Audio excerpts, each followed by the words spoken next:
how to be happy. First of all, we must recognize the need to be happy. There's really such a great need. Psalm 138 verse 7, though I walk in the midst of trouble, you preserve my life. So the second part says that God preserves our life, but the first part says and recognizes that we walk in the midst of trouble. Though I am surrounded by trouble, you protect me.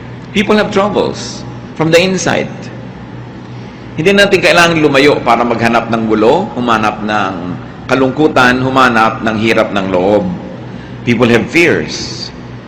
Marami tayong mga kinatatakutan. People have worries, anxieties. People have confusion.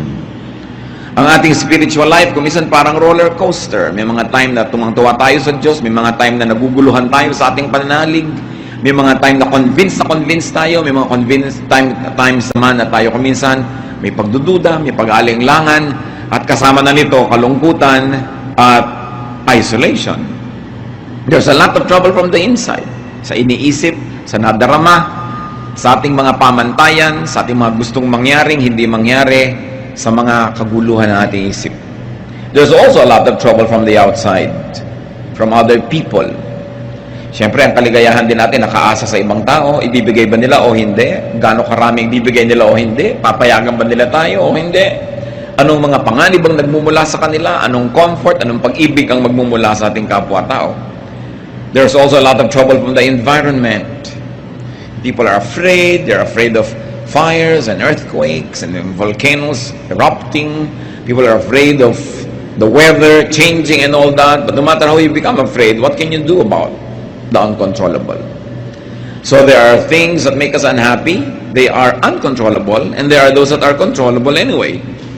But just the same, life could present so much reason to be sad. Pagka nga umiibig ka, masaya ka, pero may kakambal na lungkot dahil natatakot kang mawala yung iniibig mo. Either iwanan ka o sumakabilang buhay siya, o mawala siya sa iyong piling, malayo, maraming kinakatakutan.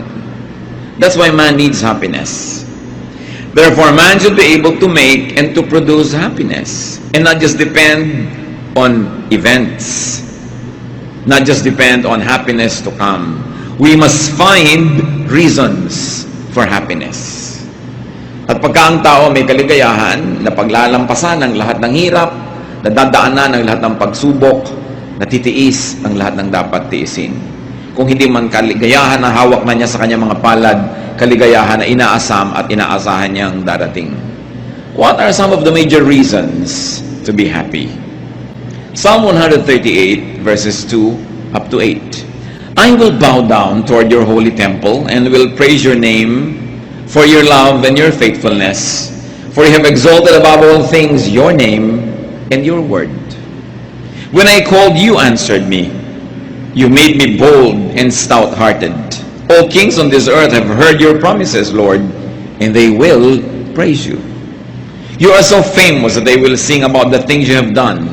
Though you are above all of us, you care for humble people, and you keep a close watch on everyone who is proud. I am surrounded by trouble, but you protect me against my angry enemies. With your own powerful arm, you keep me safe. You, Lord, will always treat me with kindness. Your love never fails. You have made us what we are. Don't give up on us now. Napakaraming dahilan dito pa lang sa kaunting verses na ito para ang tao ay maging masaya o para aliwin niya at pasayahin ang kanyang sarili. At isa-isahin natin yun. Unang-una, God is loving and faithful. Kahit hindi laging loving and faithful ang mga tao, God is always loving and faithful. Para ka sumaya, iasa mo ang kaligayahan mo sa love and faithfulness of God. Secondary lang yung love and faithfulness of people. The love and faithfulness of people can make us happy in a very unique way. But the love and faithfulness of people can be threatened. The love and faithfulness of people can change. Salamat na lang kung hindi nagbabago. Lagi tayong mahal ng mahal natin, matapat sa atin yung pinagtatapatan natin. Pero ganun pa man, hindi man yan mangyari, pag inuuna mo na laging isipin that God is loving and faithful, at inuuna mo ang relasyon mo sa Diyos, dumating man o umalis sa mga tao, maging matapat man sila o hindi, you are steady. You are shaken, of course, but you are never broken. You are never totally destroyed when God is in the center of your life. Because of God, people could be loving and faithful too. Kung ang Diyos na lumikha sa atin at ang Diyos na may Espiritu nakatira sa atin ay mapagmahal at matapat, therefore, lahat ng taong tinatahanan ng kanyang Espiritu ay kaya ring maging mapagmahal at matapat. At kung marami tayong kalungkutan na tinatamasa dahil hindi tayo mahal o hindi matapat sa atin ang mga minamahal natin, dapat baligtarin natin yon. We cannot control other people, but we can control ourselves. So let's be happiness factories. Meron kayong dapat pagtapatan, maging matapat kayo. Meron kayong dapat mahalin, mahalin ninyo. Para yung inyong pinagtatapatan at minamahal, sumaya.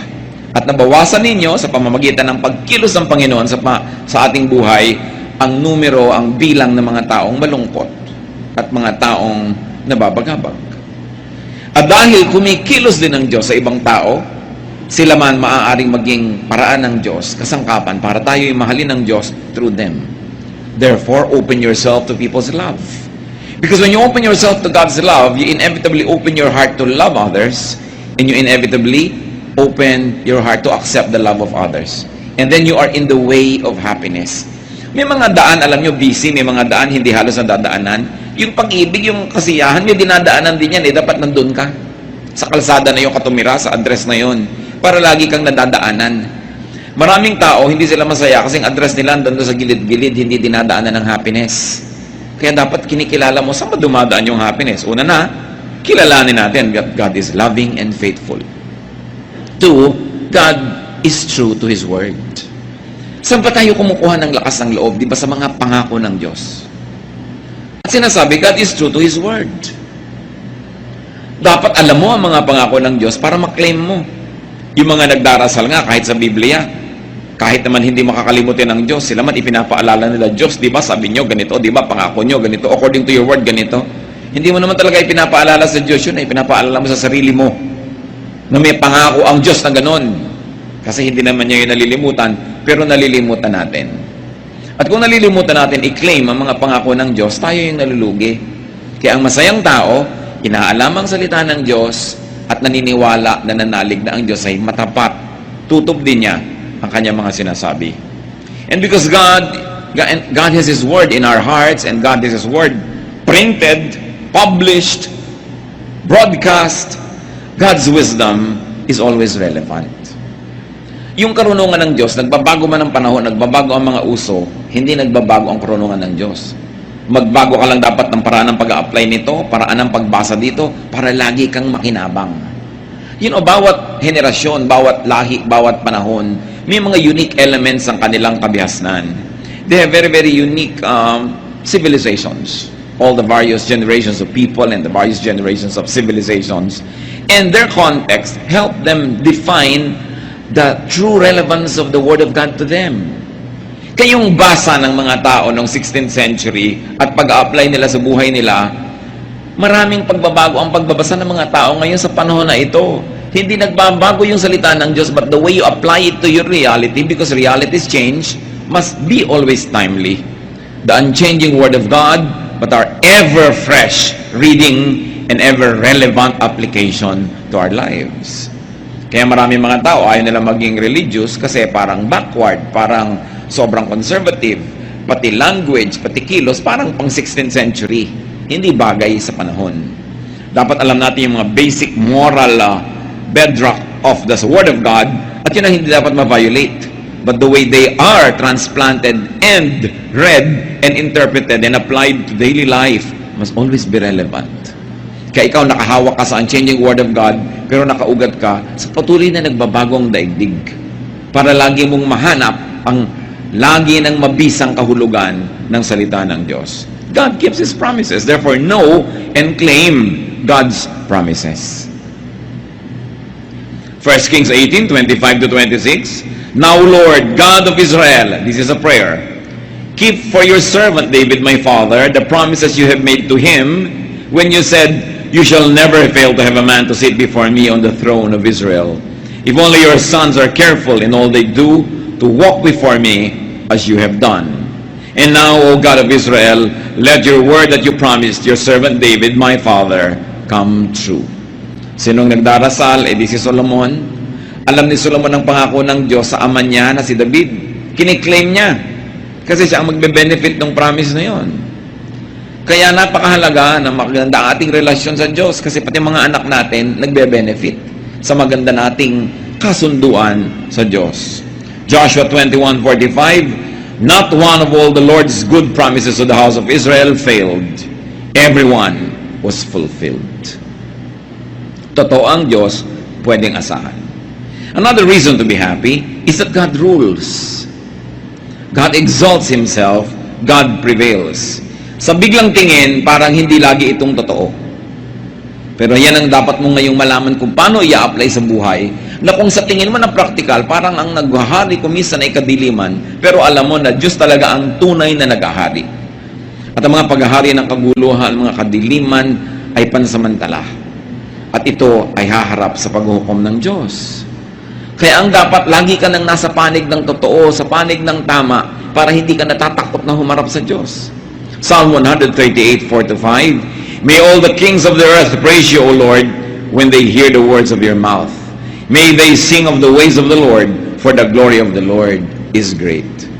So ang idinedeclare dito is a submission of human kingdoms and human rulers, human ways and systems to the ways of God.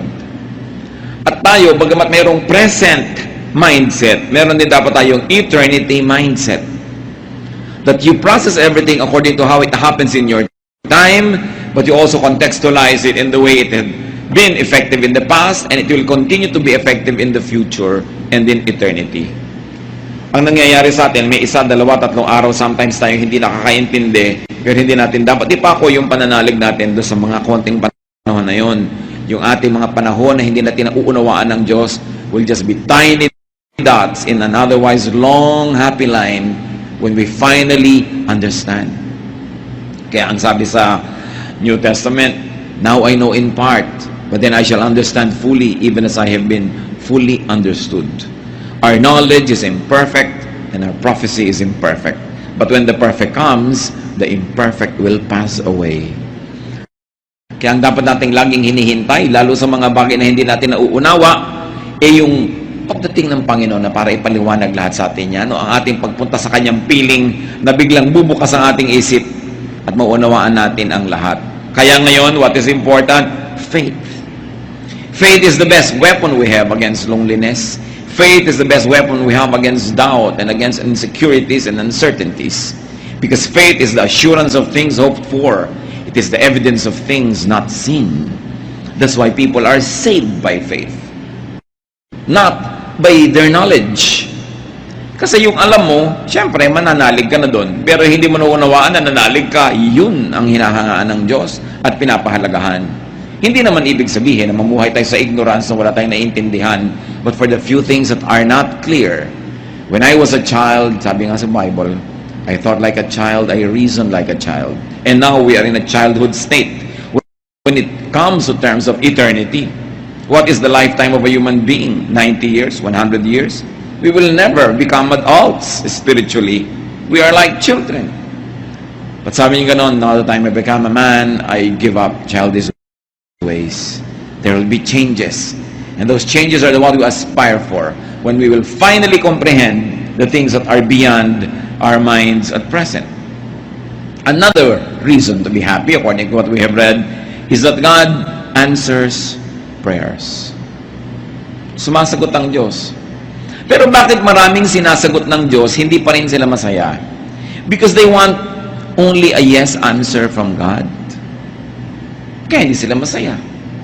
Pero pag Diyos ang sumagot, yes is a blessing, no is a blessing, wait is a blessing. Because God is always true and God is always loving. Therefore, His no is His best way of loving you at times. Nagiging malungkot tayo kasi conditional yung happiness natin pag ang sagot yes. Pero itong tandaan natin mga kapatid, pag Diyos ang sumagot ng no, yun ang the best. Because God knows best. And God can say, wait. And so when God says wait, you wait. Huwag kang masyadong mainipin. Iba ang panahon ng Diyos sa ating panahon. And God's timing is always perfect. Marami tayong lungkot dahil sa init. Nababagot tayo. Marami tayong lungkot dahil nabibigo tayo sa hinihingi natin sa Diyos. May nagtatampo pa sa Diyos. Pero, di ba ang marunong at mahusay magmahal na magulang, marunong din mag-no sa kanyang anak? Hindi lahat ng hinihingi ng anak mo na sa kanyang limitadong pananaw ay mabuti sa kanya, ay ibibigay mo. Dahil sa iyong mas mature na pananaw at mas mapagmahal na pananaw, hindi dapat mapunta sa kanya. Kaya kung minsan ang mga bata, nagtatampo pa, nagagalit sa magulang, pero pag naging magulang na sila, doon nila nauunawa. Minahal pala ako ng magulang ko by saying no. At merong mga tao na pagkatumanda na, nare-realize nila at sinisimbatan ng mga magulang na bakit lahat ng gusto namin binigay nyo? Bakit hindi kayo marunong magdisiplina? Bakit hindi kayo pumigil? Nagkaganito tuloy kami. Pagkatumanda yung mga bata na yan, natuwang-tuwa dahil todo pa sa magulang, sinisisi rin ng magulang. Kaya tayo, when we become really spiritually mature, we will be thankful for every no answer of God. For now, be happy with it in faith. Para hindi tayo maraming nirereklamo sa buhay. God gives courage. Sa mga pinanghihinaan ng loob, sa mga nanghihina ang pananalig, sa mga natatakot, anong nagpapasaya? Yung binibigay ng Diyos sa atin na tibay. Courage, katapangan. Kaya, lagi ka dapat sa Diyos lumalapit. And what's important is that God cares for humans, for persons, especially for humble people. Ano ba mas maging madali? Magyabang o maging mapagpakumbaba? Ano ba ang mas low maintenance? Kayabangan o kapakumbabaan? Kaya ang tao nagpapakumbaba, mas madaling sumaya. Ang tao hindi nagyayabang, hindi nagmamataas, hindi nagmamatigas, mas marami siyang kaligayahan. At kung sinabi sa binasa natin sa scripture that God cares for humble people, you want to be happy? You want God's care? Be humble. At hindi lang Diyos ang magiging maibigin sa iyo, pati kapwa-tao. Kasi wala namang tao natutuwa at nagmamahal sa mayabang, sa matigas ang loob, sa nang titikis, sa nang sasadista. Wala namang natutuwa sa ganun. Kaya dapat makita natin ang pandaraya ni Satanas. Pag natetempt tayong maging mayabang, maging matigas dyan, maging mahirap na makasundo, gusto ni Satan mangyari yun para magalit sa atin ng mga tao, para lalo tayong lumungkot, at para malayo din tayo sa Diyos. So God cares for humble people. You want to be happy? Be humble. Make it a habit to be humble. Kasi pag mayabang ka, may minemaintain ka. Pag minemaintain ka, nakaka-insecure. Baka hindi mo lagi ma-maintain. Nadadagdagan ang mga nervyos mo sa buhay. God keeps the proud in check. Why should that make you happy? Because if you're the one being proud, God prunes you and corrects you para hindi ka lalong lumala. Ang palo ng Diyos, isa na naman yung paraan ng pag-ibig. Napalo ka dahil mahal ka. Yung bang anak ng kapitbahay na hindi mo mahal, papaluin mo pag gumagawa ng mali. Hindi mo naman mahal yun Pero yung mahal mo, papaluin mo. At pag pinapalo tayo ng Diyos, siya ang unang-unang nasasaktan. Tulad din ng magulang na namamalo ng anak. Liban na lang yung mga magulang na sa sobrang galit, gumaganti na lang talaga, nambugbog na lang ng anak dahil nagalit siya. Pero yung kalmado ka, papaluin mo, mahirap gawin yun.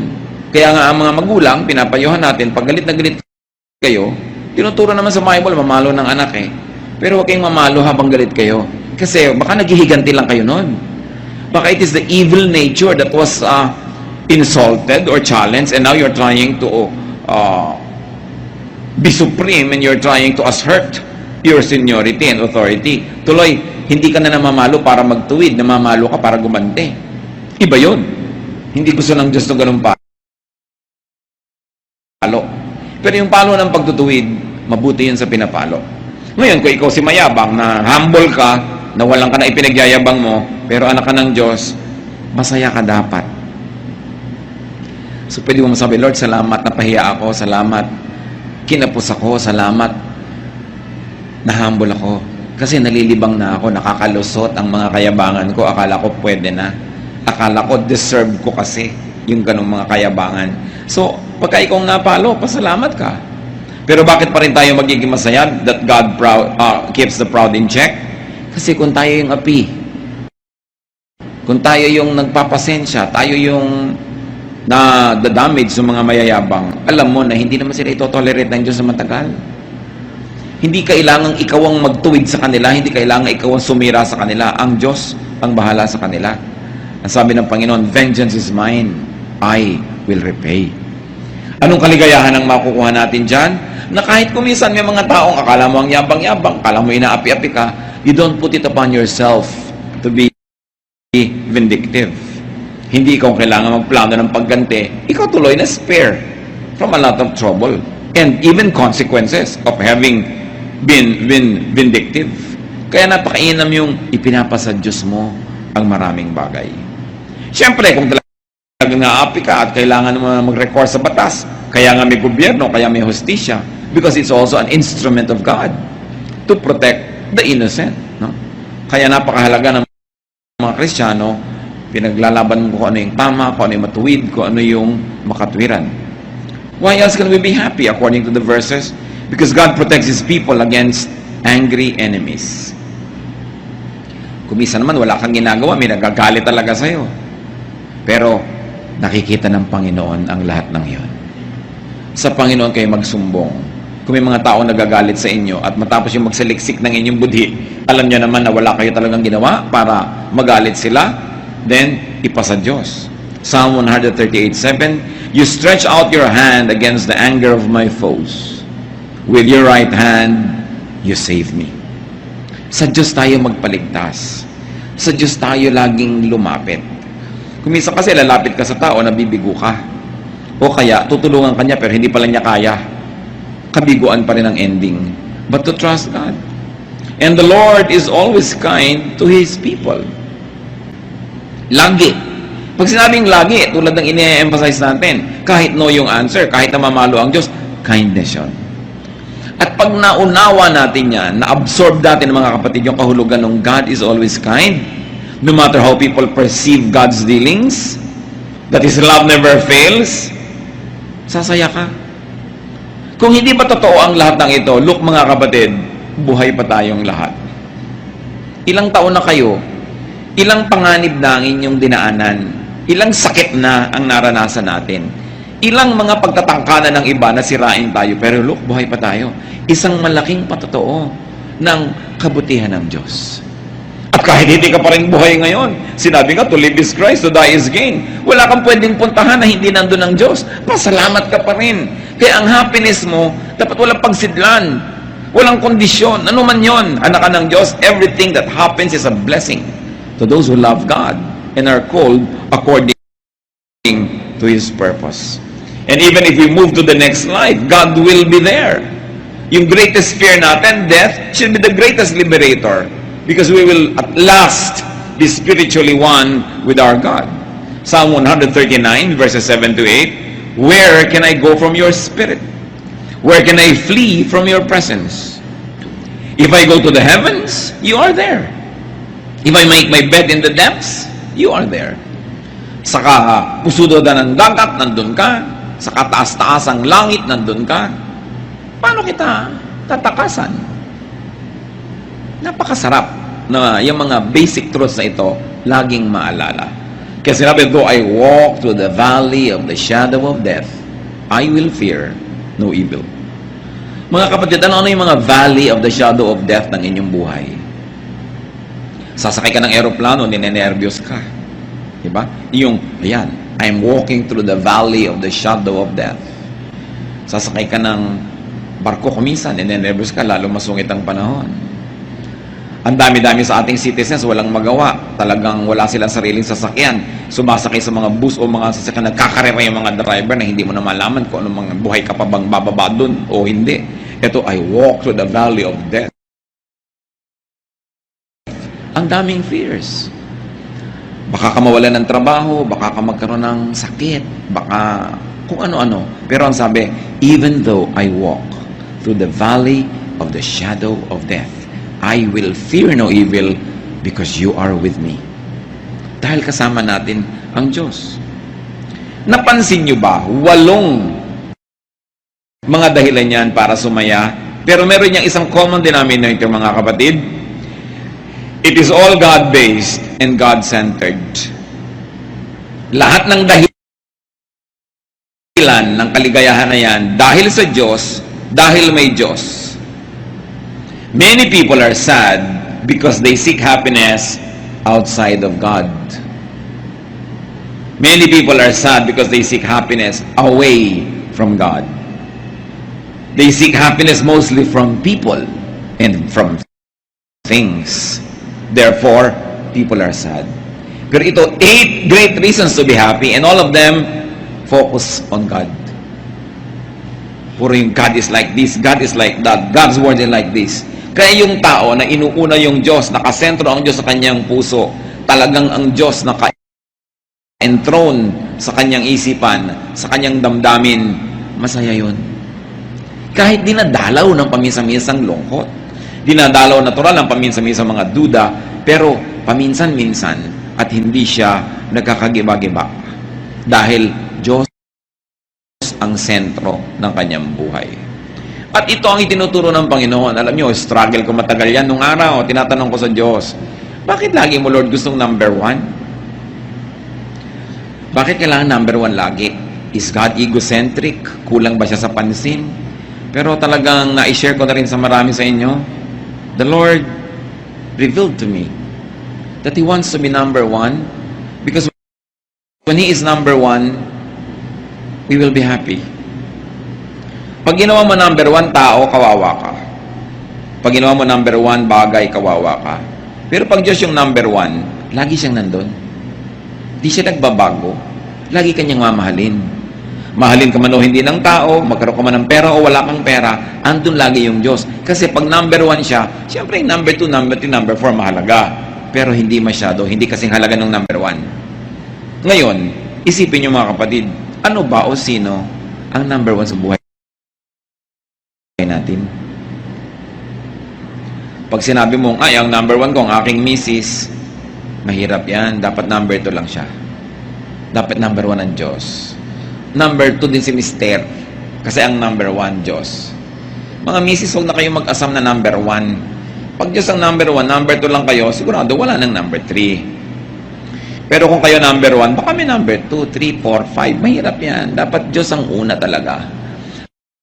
Kaya sa atin naman mga anak, ituturo natin ang pag-ibig sa Diyos, sa ating mga mahal sa buhay. Pagka lahat tayo ang number 1 Diyos, ang ganda ng mundo.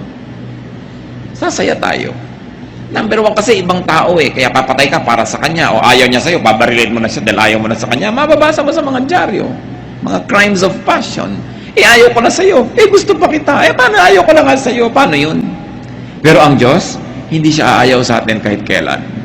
Lagi niya tayong gusto. Kahit kumisan tayo pa yung umaayaw. At yung pag-ibig na yun, isa sa mga pinakamahiwagang pag-ibig, madaling sabihin, pero mahirap unawain. Kasi hindi naman kinakamot ng Diyos ang likod mo, no? Pagka kumakate, hindi ka naman niya inaabutan ng malamig o mainit na inumin. Hindi ka naman niya binibigyan ng diretsahan ng pera o karinyo. Kaya kuminsan nalilimot natin yung ganong uri ng love affair that we should develop. Ang lagi nating inuuna, yung nakikita ng mata, yung nararamdaman ng balat, yung andyan. But remember that though we are bodies, we are also spirits. Na meron tayong dalawang uri ng pagkabuhay na isinasabuhay. At yun yung ating buhay sa laman at yung buhay sa espiritu.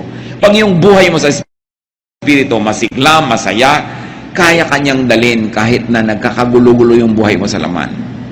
Pero pag yung buhay mo sa espiritu, wala. Kahit anong saya ng buhay mo sa laman, pansamantala, mababaw. It is like chasing rainbows, and when you get there, it is not there. Nakikita nyo, napakarami mga matagumpay na tao, inaamin din nila, hindi rin naman masaya. Although marami rin namang hindi matagumpay na masaya, so mabuti nang matagumpay kang malungkot kasi hindi ka matagumpay na malungkot din. So huwag natin gawing excuse yan. Pero ang point, unahin ng Diyos. Paano nyo gagawin yun? Kayo lang makakapagsabi. Kung paano nyo siya unahin. Kung paano nyo bibigyan ng panahon, paano tayo de-develop ng pakikipagmahalan. Kasi ang Diyos, persona. Hindi siya usok. Hindi siya drawing. Hindi siya bato. Isa siyang persona, may damdamin at gusto makipagmahalan sa tao. Ang isa sa mga pinakamatatayog at pinakamabubuting layunin natin, mission, develop a loving relationship with God. And you've got to find your personal way to do that. Your spirit will tell you if you'd only listen. Now, what is the way to be happy? Nagbigay tayo ng mga reasons to be happy. Psalm 138, 1-3. I will praise you, O Lord, with all my heart. Before the gods, I will sing your praise. I will bow down toward your holy temple and will praise your name for your love and your faithfulness, for you have exalted above all things your name and your word. When I called, you answered me. You have made me bold and stout-hearted. So the way to be happy, praise God with all your heart. Siyempre, may literal, sing praises to God. Sabihin mo ang mga kabutihan, i-declare ng iyong bibig. Praising and singing is doable. Therefore, praising and singing are all both decisions. Happiness can be a decision. You can decide to be happy, you can decide to be sad. So, pag kumanta ka, nakokontrol mo yun. Mamaya yung kanta mo, inililift up na niya yung spirit mo sa Panginoon. Mahirap sabihin, sasabihin ko ang sarili ko, pero mas madaling sabihin, kakanta ko sa Panginoon. Pupurihin ko ang Diyos. Magsasabi ako ng mga mabubuting bagay, iisa-isahin ko, gugunitain ko ang mga pagpapala at kabutihan sa akin ng Diyos. At bago mo mamalayan, umaalis ang iyong lungkot. Bakit? Hindi kasi pwedeng umupo yung lungkot sa trono ng puso mo kung Diyos ang pinapaupo mo doon. Kaya nakakaupo yung lungkot sa puso mo, hindi mo pinapaupo doon ng Diyos. O kaya nalilimutan nating nakaupo ang Diyos na i-ignore siya. Siyempre, only one thing occupies one place at one time. You cannot both be happy and sad at the same time. So you're sad, palitan mo, gawin mong happiness. At yan pwedeng gawin. May mga doable tulad ganyang pag-awit sa Panginoon, pagpapasalamat. There is mystery and there is power and there is miracle in that. Gawin mo lang. At sabi, worship God in His temple. Ano ba yung temple ng Diyos? In the fellowship. When believers are together, the temple of God is there. It is not a building, it is the spirit of one believer joining with the spirit of other believers, and it is the temple of God. Merong himala na nangyayari when we fellowship together. Parang isang pirasong kahoy na nagliliyab, pagka humangin, patay na yung apoy niya. Pero pag maraming kahoy na tabi-tabi, pag humangin, lalong lumalakas yung apoy. Ganun ang importansya ng fellowship. At fellowship, hindi lang yung from 3 to 5 p.m. may fellowship, hindi yon. Yung talagang nakikipagbuhol-buhol yung buhay natin sa buhay ng mga ibang believers. Hindi lang tayo umaaten ng program, tapos fellowship na ba yun? Ang fellowship, yung saya niya, saya mo rin, yung lungkot mo, lungkot niya rin, nagkakahati-hati, nagkakatulong-tulungan. Ang Diyos kasi nilikha tayo na talagang nakikipag-asahan sa ibang tao, umaasa at naaasahan. Kaya marami daw malungkot, sabi nga nung isang poster, people are lonely because they build walls instead of bridges. So we build walls to people, against people, we become sad. That's why we fellowship. Itinuturo yan sa Biblia, always fellowship. Kasi alam ng Diyos, maraming lungkot ang buhay. At maraming ligaya tayong matatamasa sa tunay na pakikipagkapatiran. Yung tunay na pakikipagpalagay ang loob at pakikipagtulungan. Hindi yung superficial lang. Hindi yung strict mo sa fellowship, ayaw na tuloy umaten ng iba. Hindi na sila pwede maging totoo. Pagtanggap, walang patakarang pagtanggap sa kapwa. Pagmamahal, pagtulong para siya umasenso, ma-develop, may saya dun.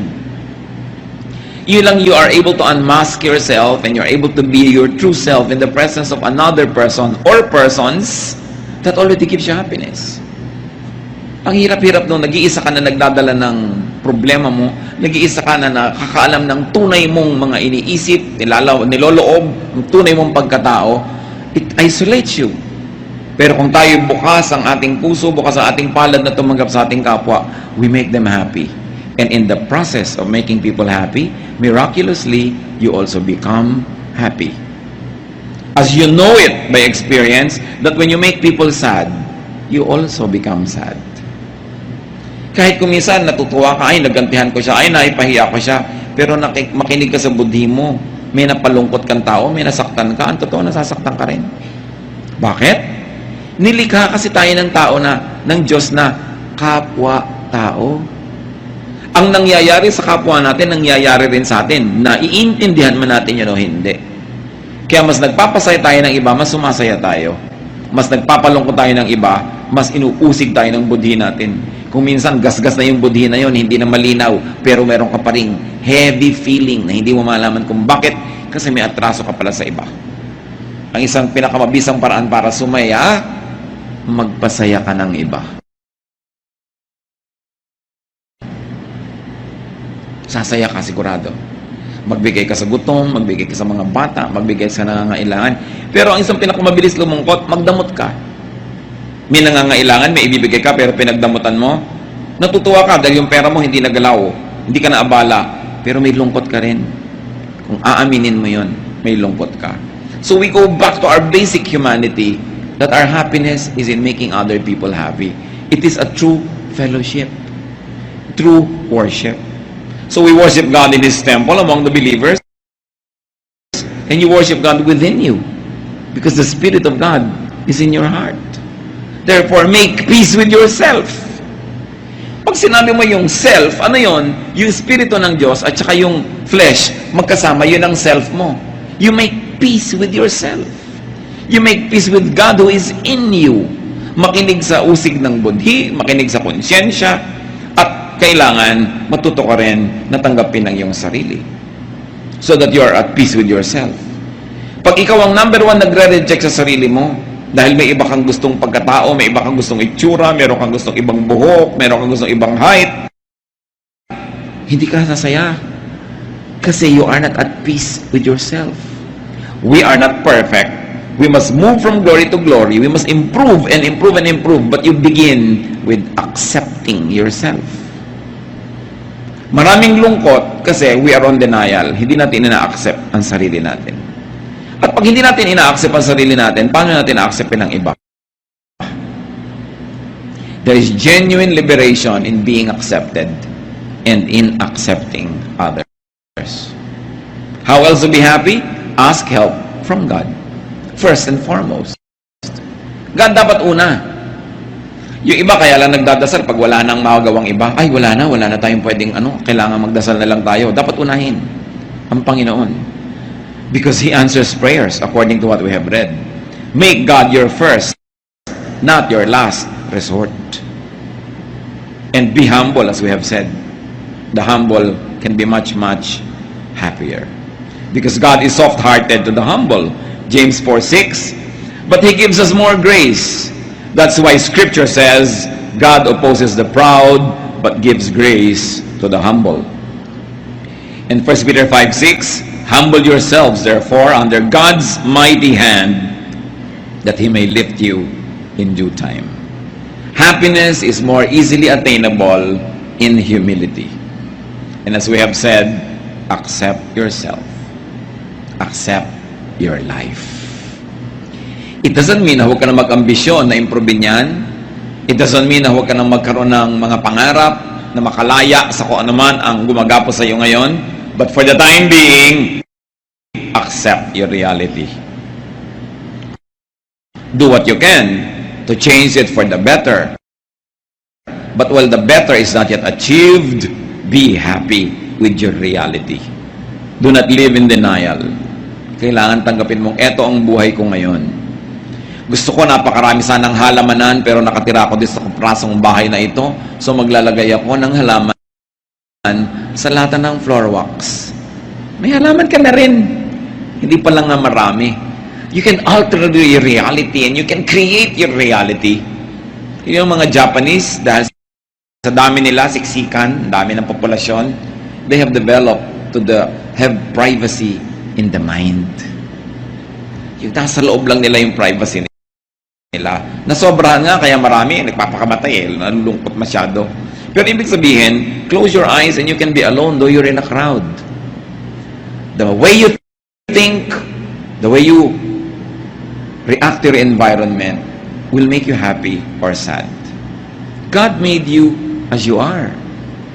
Psalm 138:8, the Lord will fulfill His purpose for me. Your love, O Lord, endures forever. Do not abandon the works of your hands. So pinapaalala, nung umaawit dito, huwag mong pababayaan, Diyos, ako na ikaw naman ang lumikha. Ganito naman ako kasi nilikha mo kung ganito, di ba? Sino bang lumikha sa atin, di ba, Diyos? Pero dahil nga sa nangyari sa humanidad na nalayo sa Diyos, so minsan sa iba sa atin, mas malayo, mas malapit sa image of God. So lahat tayo dapat lumapit ng lumapit. Pero your basic humanness and humanity, hindi naman creator si Satan eh. It's God who created us. So, sabi niya, do not abandon the works of your hands. Ako, o Diyos, ay gawa mo. So, turuan mo ako kung paano ko mabubuhay ng masaya, maka-Diyos, maka-tao, na ako ay ako. Na hindi ako yung iba. Na hindi ko pinipilit maging iba ako kasi ako ay ako at gawa mo ako. Although I will improve myself and I will continue to change from glory to glory, but I will begin with accepting na kayo ang gumawa sa akin. Kaya ako ganito, ginawa nyo ako. At kung tayo mga kapatid ay magkakaroon din ng ganyang paningin sa iba, kaya ganyan yung nanay mo, kaya ganyan yung tatay mo, kasi ginawa siya ng Diyos. Pero ginawa ka, pero anong reaction mo sa buhay? Kaya kung minsan sumasama yung ugali natin, ginawa kang ganito, pero nagre-react ka differently. That's why kahit parehong tao na merong basic na training, basic na childhood together, ano nangyayari? Nagkakaiba-iba sila. Kasi iba ang pagproseso mo, iba ang pag-react mo. Meron pag inuutusan ng magulang, nagagalit. Meron pag inuutusan, sumusunod agad. So, control your behavior para lalo kang umasenso at bumuti. But you begin and not end with accepting yourself. Gawa ka ng Diyos eh. Ang daming kalungkutan kasi hindi mo ma-accept yun eh. Hindi mo nare-realize that you are fearfully and wonderfully made. Kung minsan meron kang napakalaki mga kahinaan, para lang pala lalong makita ang himala ng Diyos sa'yo. Kasi kung kinreate ka man, napuno ka na, hindi mo na kailangan yung Diyos. Kaya mga kulang-kulang. Kasi gusto ng Diyos punan. Gusto ng Diyos na punuin niya ng punuin yan. Para habang lumalawig ang buhay mo, may fellowship kayo, meron kang continuing need for God. Kasi alam nyo to mga kapatid ha, pag sobrang lusog natin, nakakalimot tayo sa Diyos dumasal, pero madadasalin ka kung may sakit ka. Kung may sakit ang mahal mo sa buhay, lalong madadasalin ka. Pag ang dami mong pera, madaling makalimot sa Diyos. Pero yung wala kang kapera-pera, talagang abot-abot ang dasal mo. May fasting pa kumisan yan, no? Pagka meron kang papa, nakakalimutan mo yung Diyos. Pagka nawala si papa, back to God ka na naman. Serve ka na naman, kanta ka na naman, turo ka na naman kasi wala si papa. So, kaya may mga kulang tayo. Huwag yung isipin na nilikha tayo ng Diyos na may kapintasan. Kaya tayo may kulang para punan ng Diyos. Pero tatanggapin mo sa simula, kulang ako. But here I am, Lord, fill me with your glory. Huwag niyong ikalungkot ang mga kulang sa inyo. Ikatuwa nyo dahil dyan kayo pupunuin ng Diyos. Kaya sinabi ni Paul, when I am weak, then I am strong. Kasi kung saan ako kulang, doon may opportunity ang Diyos na punan ako. Kaya yung mga taong puno na, ang yabang-yabang na, anong ginagawa? Iniligwak ng Diyos, itinataob, inaalis yung mga pumupuno sa kanila para maging humble ulit. Lord, kailangan ko kayo. So, sino ba nagbabalik sa loob ng balik loob sa Diyos? Yung biglang umaasenso o yung biglang nagfe-fail? Madalas yung nagfe-fail. Although merong dahil umasenso, matalino siya, ay, mahal-mahal ako ng Diyos, lalo ako magpapaka-Diyos. Pero bihira yun. Madalas yung punong-puno ka na, itinapon nga, ayan, hindi biglang wala kang laman, dasal ka na naman, balik ka na naman sa Diyos. Kaya pagka naitapon na gano'n yun, di ba, laging labing ang Diyos, lagi siyang tama. Sabi mo, Lord, bakit man meron ako na wala pa? Kasi nalilimutan mo na ako eh. Bumalik ka. Come back to me and I'll come back to you. Sabi ng Panginoon, return to me and I will return to you and I'll fill you again. Pupunin uli kita. Siksik, liglig, umaapaw. Pero kailangan, nandiyan ka, ready to be filled. Masarap yung ganon. So, sino ang nakakatanggap talaga ng mga himala? Di ba yung nagkakasakit? Yung lagi naman malusog. Di naman nila alam na everyday himala yun na nami-maintain. Kaya, hindi ko sinasabing ibigin natin na maging kulang, maging may sakit, maging mahirap. Pero kung yun ang kalagayan mo ngayon, yun ang reality mo, huwag mo ireklamo, ipagpasalamat mo na may opportunity kang lumapit sa Diyos. At ang Diyos ay nalalapitan, at ang Diyos ay sumasagot sa panalangin, at pupunuin ka niya. Ngayon, ang panalangin at ang tunay na pananalig, hindi ka pa pinupuno, nagpapasalamat ka na because you know that God is faithful. Then nawawala yung lungkot mo. Hindi mo lang sinapsychologize sa sarili mo dyan. Ha? Totoo yan.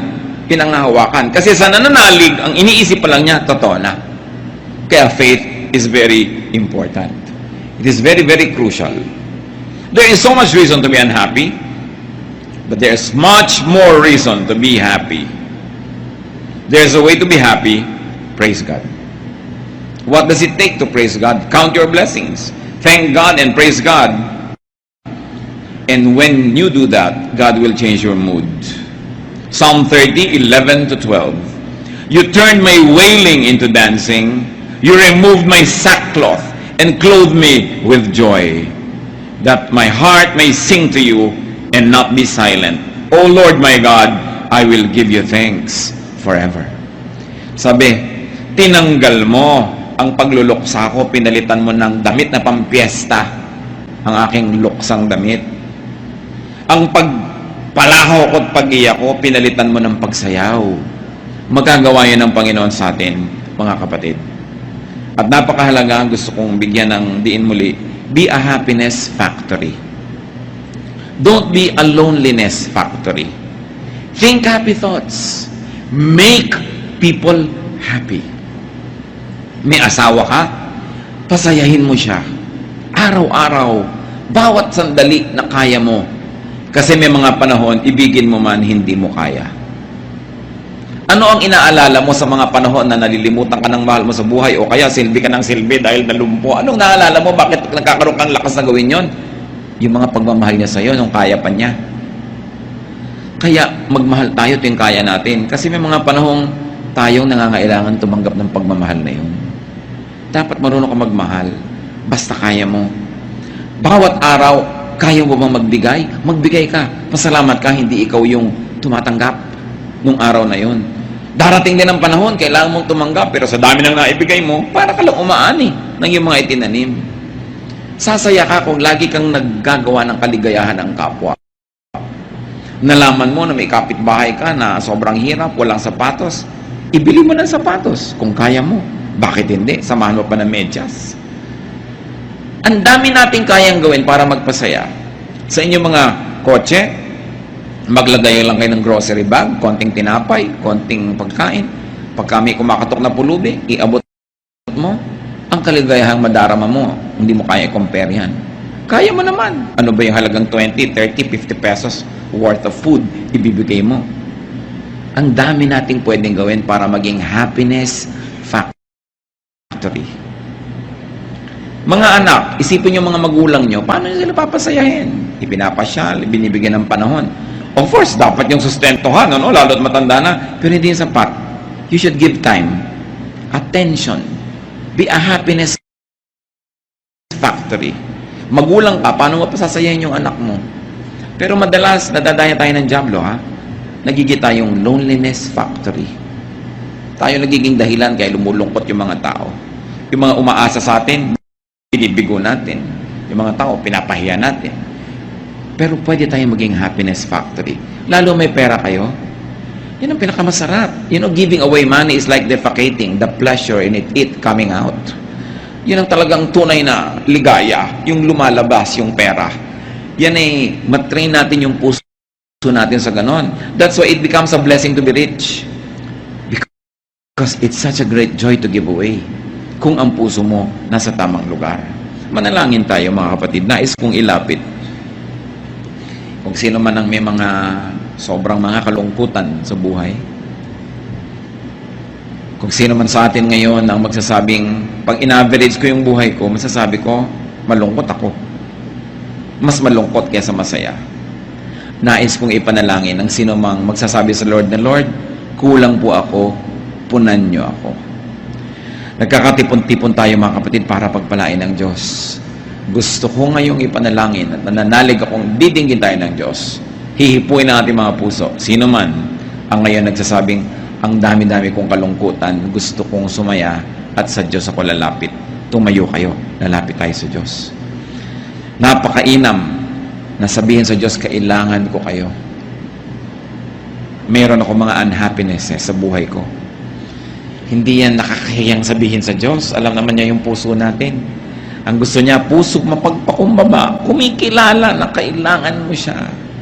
Dahil gustong-gusto niyang puna ng pangangailangan natin. Kung meron pa tayong kasama na mas maraming kalungkutang naghahari sa buhay niyo, at gusto niyo yung itaboy ang mga lungkot na ito sa buhay, tumayo kayo. Declare your faith that the Lord heals. At nais ko sa ilang saglit, manalangin kayo ng personal na panalangin sa Diyos. Ano man ang gusto niyong sabihin sa Kanya tungkol sa kalungkutan o mga kalungkutan ng buhay niyo. Let's be alone with God. God hears and God heals. Aming Ama sa langit, Ama ng aming Panginoong tagapagligtas na si Jesus, Diyos na lumikha sa amin, Diyos na lumikha ng langit at lupa. Kinikilala namin ang paggawa mo sa amin.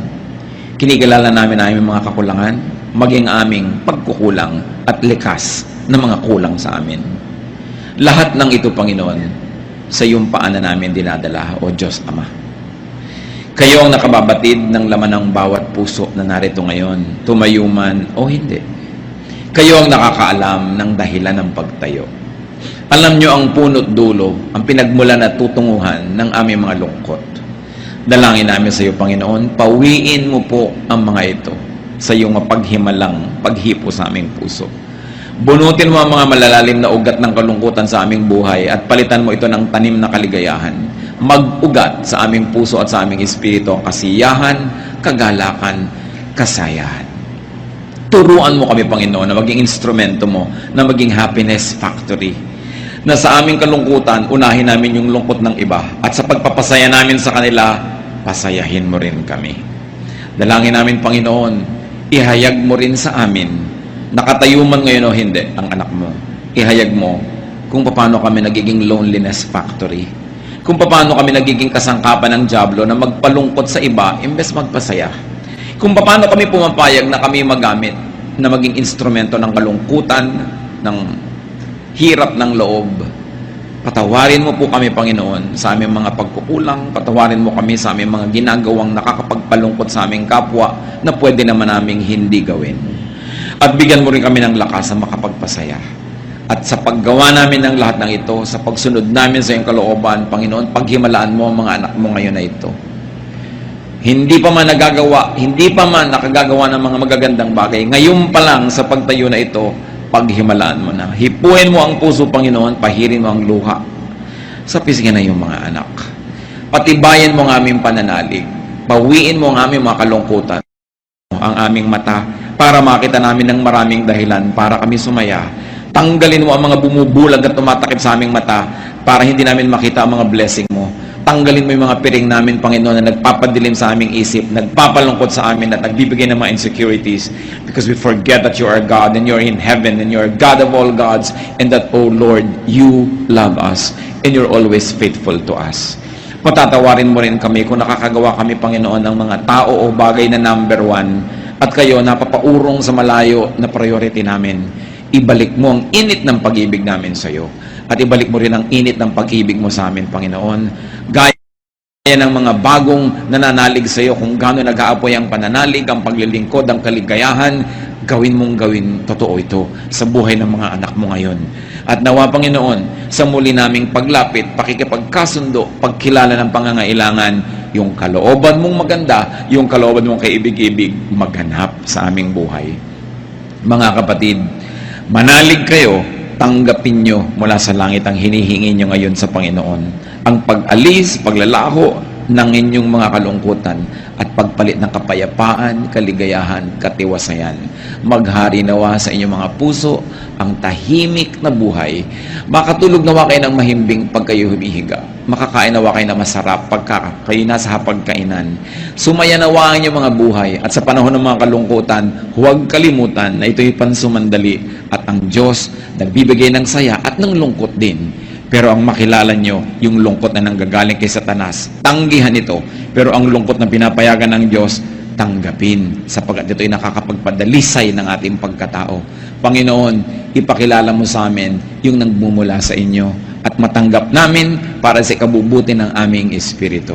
Mga kapatid, magsiupo kayo, patuloy tayong yumuko sa Diyos, manatili sa diwa ng pananalangin, At sa ilang saglit, muli, personal makipagniig sa Diyos, pakinggan ang udyok ng Espiritong Banal para tayo magsaya sa buhay at lalo tayong maging kasangkapan, maging happiness factory.